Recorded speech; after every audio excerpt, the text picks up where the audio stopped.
গল্পটি কঠোরভাবে প্রাপ্তবয়স্কদের জন্য। গল্পটি সম্পূর্ণ কাল্পনিক, গল্পের চরিত্র ও গল্পটির সাথে বাস্তবের কোনো মিল নেই। আর আমাদের চ্যানেলের এই গল্পগুলো শুধুমাত্র বিনোদনের উদ্দেশ্যেই তৈরি করা, তাই গল্পটি নিজ দায়িত্বে শুনবেন। হাই বন্ধুরা, কেমন আছো সবাই?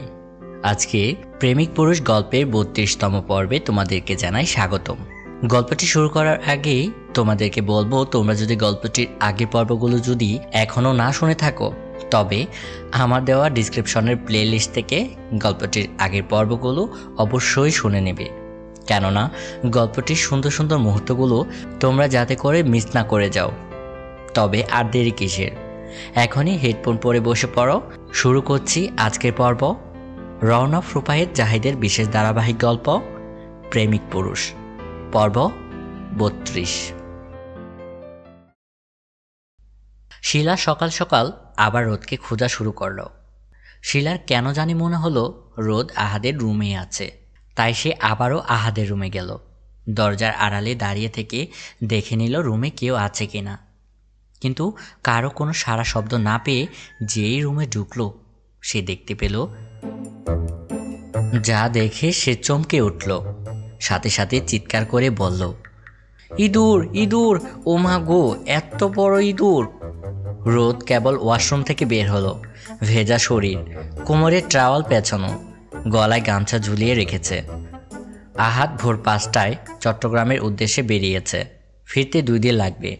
আর রোদ সকাল সকাল উঠে আহাদকে রেডি করিয়ে দেয়, রুমটা গুছিয়ে নিল, তারপর ওয়াশরুমের ভেতরে ঢুকলো।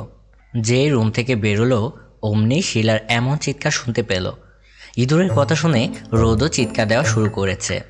এদিকে শিলা ইঁদুর বলে লাফালাফি শুরু করেছে, যার ফলে গায়ে থাকা ওড়নাটা ফ্লোরে পড়ে যায়। অবাক করার বিষয় হলো, শিলার চিৎকার বাহির থেকে শুনতে পেলেও ওরা বাহির থেকে রোদের গলা শুনতে পায়নি, কারণ রোদের ঠান্ডা লেগেছে আর গলাটা বসে গেছে। মনোহরা মজুমদার চিৎকার শুনে দৌড়ে আসছে। ওইদিকে রোদকে দেখতে পেয়ে শিলা রোদকে জড়িয়ে ধরে। রোদও ভয়ে চিৎকার দেওয়া শুরু করে। দুজন একে অন্যকে ধরে লাফালাফি করতে করতে আচমকা খাটের উপর গিয়ে পড়ে। শিলা নিচে আর শিলার উপরে গিয়ে পড়ে রোদ। রোদের হাতে ঘড়িটা থাকায় শিলার গলার কাছে আঁচড় লেগে যায়, যার ফলে জায়গাটা জ্বালা করতে শুরু করলো। এতে শিলার কোনো হুঁশ নেই, সে অপলক দৃষ্টিতে তাকিয়ে আছে রোদের দিকে। রোদের পুরুষালী শরীর শিলাকে অন্য দুনিয়ায় নিয়ে গেছে, অথচ শিলা জানে না এই পুরুষালী শরীরে অন্য কারো বাস। শিলা এতটা কাছাকাছি আসতে রোদের কেমন জানি অস্বস্তি বোধ হচ্ছে, কিন্তু তা শিলাকে বুঝতে দিচ্ছে না। শিলার এক হাতের উপর রোদের অন্য আরেক হাত দিয়ে শিলা বিছানা চাদর ধরে রেখেছে।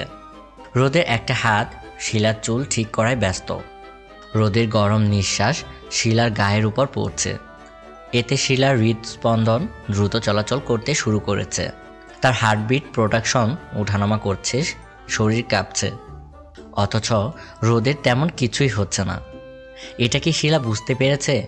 হয়তো পারেনি।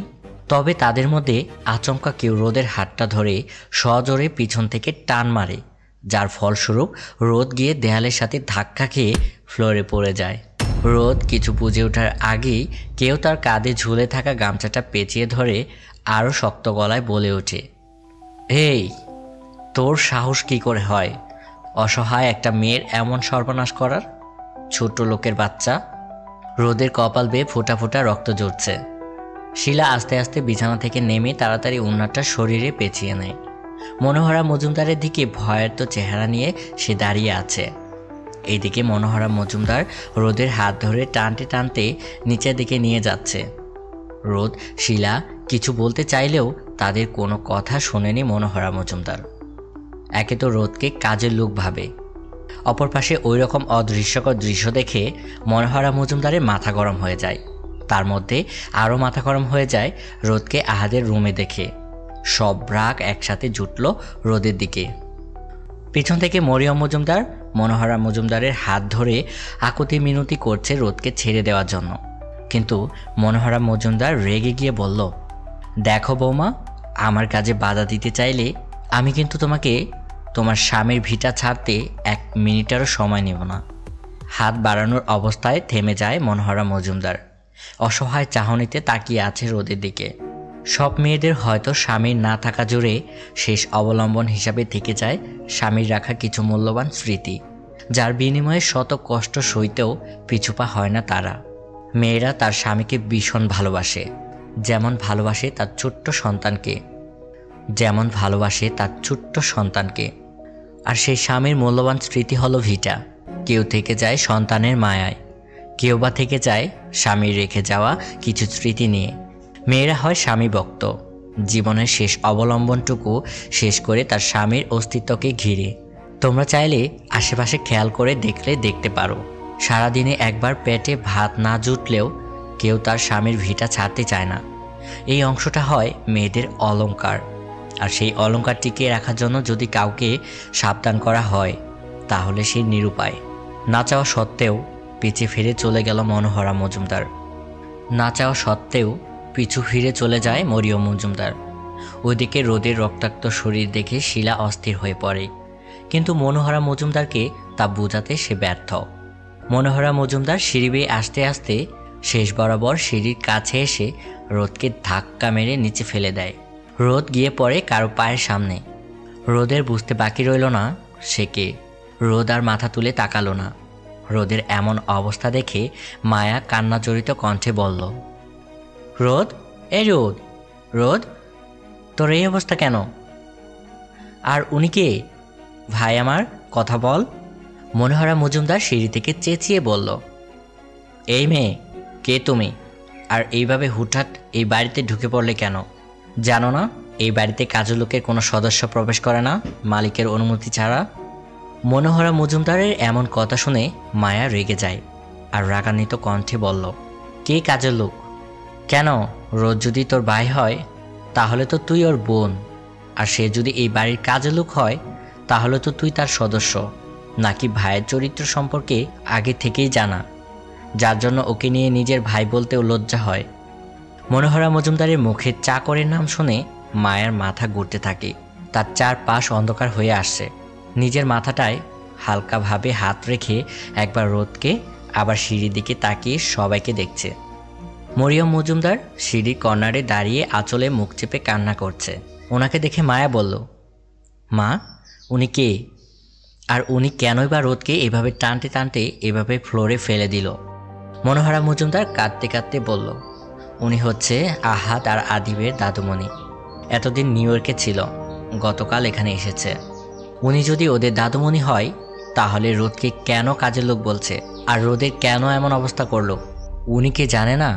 মায়ের কথা শুনে মনোহরা মজুমদার বলল, আমি কি আর জানবো, এবার তোমরা শোনো। এর মতো চরিত্রহীন ছেলেকে এই বাড়িতে কাজের লোক হিসাবে রাখবো না। এই ছোট লোক আমার কাজের মেয়ে শিলার সাথে, ছি ছি ছি, মুখে বলতেও লজ্জা লাগছে। মানে কি বলতে চান আপনি? কি করেছে আমার ভাই? তোমার ভাই কেমন তা কি তোমরা জানো না? তোমার ভাই একটা চরিত্রহীন। একে এই বাড়ি থেকে এক্ষুনি বের করে দেওয়া হোক। মালিক, মাফ করবেন আপনি আমাকে। আপনি ভুল দেখেছেন। রোদবাবু আমার সাথে এমনটা করতে চায়নি। পুরো কথা বলার আগেই মনোহরা মজুমদার রাগান্বিত কণ্ঠে বলল, চুপ কর। তোদের মতো ছোট লোকেদের ভালো করেই জানা তোরা টাকার জন্য সব করতে পারিস। হয়তো টাকা পেয়েছিস, তার জন্য ওকে বাঁচাতে চাইছিস, কিন্তু মনোহরা মজুমদার এমন কিচ্ছু করবে না যার জন্য পাড়ার লোক কোনো কথা বলতে পারে। তোদের মান-ইজ্জত থাকলেই বা আর কতটুকু থাকবে? ব্যাস, আর একটা কথাও বলবেন না আপনি। আপনি অনেকক্ষণ ধরে আমাকে নিয়ে যা তা বলে যাচ্ছেন। আমি কিছু বলিনি। আমি এতক্ষণ চুপ করেছিলাম এই জন্য যে সামনে থাকা মহিলাটি যেন কষ্টে না পায়, যে মহিলাটি আমাকে সন্তানের মতো ভালোবেসে এসেছে। আপনি আমাকে মারুন, কাটুন, যাই করুন, তবে আমার বোনকে, আমার পরিবারকে টেনে কোনো কথা বলবেন না।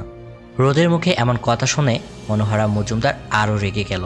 হুঙ্কার দিয়ে বলল, সামান্য একটা কাজের লোক হয়ে মালিকের সাথে কিভাবে কথা বলতে হয় জানিস না? একে তো চরিত্র খারাপ, তার মধ্যে এই আচরণ। আসলেই আমি একটা বোকা, যার চরিত্র এমন, তার আচরণ আর ভালো কি করে হয়? এক মিনিট, আপনি সেই কখন থেকে বলে যাচ্ছেন কাজের লোক, কাজের লোক, কিন্তু কে কাজের লোক? রোদ। আপনি কি জানেন না রোদ হলো গিয়ে? মায়া পুরো কথা শেষ করার আগেই রোদ বলে উঠল, আপু তুমি রুমে যাও। আদিব ভাই কোথায়? এত দূর থেকে এসেছে। এই অবস্থায় তোমার এতটা চাপ নেওয়া ঠিক না। আদিবের সাথে এই মেয়ের সম্পর্ক কি, আর আমি কি জানি না। মরিয়ম মজুমদার কথা কাটিয়ে তোলার জন্য যখন কিছু বলতে যাবে তখনই মনোহরা মজুমদার বলল, আজ না আদিব আর আদিবের বউ আসার কথা ছিল, তাহলে এই মেয়েটি কে? মনোহরা মজুমদারের কথায় মরিয়ম মজুমদার চমকে ওঠে। এখন কি বলবে? তখন দরজার সামনে থেকে কেউ বলে, আমার বউ, মানে আদিব রায় মজুমদারের একমাত্র হবু স্ত্রী হচ্ছে রিনিক আহমেদ মায়া। কি?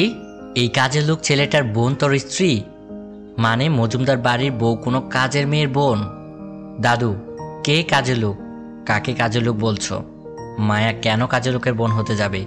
ও তো রোদ আহমেদ স্পর্শের বোন। কি? এই কাজের লোকের বোনকে তুই বিয়ে করলি? দাদুমণি, তুমি রোদকে কাজের লোক বলছো কেন? এই যে মা, তুমি কি দাদুকে কিচ্ছু বলনি?